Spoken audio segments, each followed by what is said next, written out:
Hi, Adam. Hey, how's it going? Good. Can you hear me? Yes, I can hear you perfectly. Can you hear me? Perfect. Yes, I can hear you just great. You are. It seems like you've started a new career as a hair model. You look great. Thank you.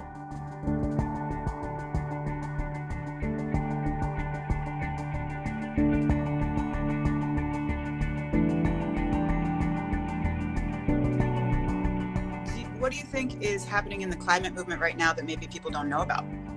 Something that people might not know about is this idea that there are so many responsible actors for action. And yes, everybody knows about Greta and all the other young, incredible activists that have created this youth movement that, the world hasn't seen anything like this before. And it's really incredible.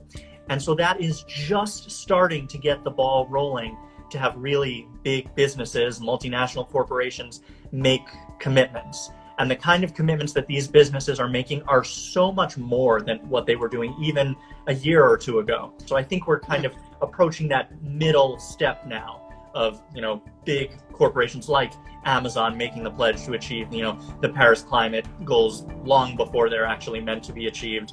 That's great. And Microsoft is doing some great stuff with artificial intelligence.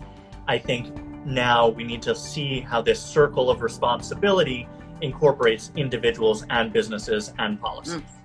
So in light of that, if we're in the middle stage, what do you think is the thing that's preventing the world from taking action, and how do we combat that? Yeah, that's a great question. I think the lack of education is something that's really important. And we're already seeing that in places like France, and I think even New Jersey started to incorporate climate into their education system, and that's amazing. But that has to be done now on the federal level, because we need to educate the next generation of people so that their day-to-day actions that become things that are unconscious that they do start to become more sustainable. I probably didn't really answer your question, but and you said my buzzword, education, so we're all good. Perfect. So what can we in the climate movement do to help your goals?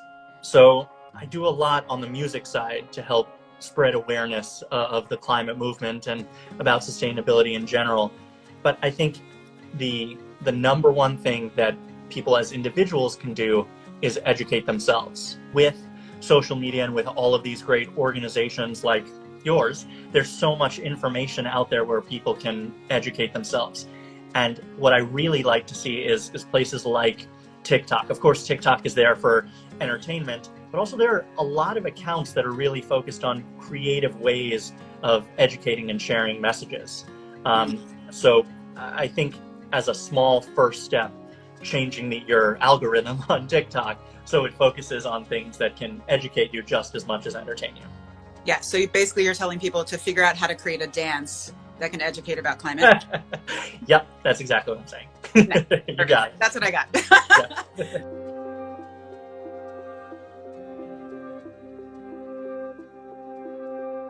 It's an unbelievably sad moment, but it's an unbelievably important moment too, because looking at the way our government is built and the way our government, sets standards around the world,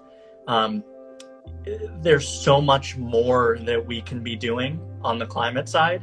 And it's showing the cracks in our system that we need to start to build and rebuild. I think it is the responsibility of people like you and me to remind people that everything that we've been talking about, this pandemic, this coup, everything can be tied back to climate and more generally sustainability. There are so many different elements that tie into this intersectionality of the Sustainable Development Goals and climate and climate justice, especially, that are all related. I mean, access to health and adequate healthcare is something that is so important to protecting people around the world, and that's something that is directly connected to climate. And this pandemic is just continuing to show the cracks in our system.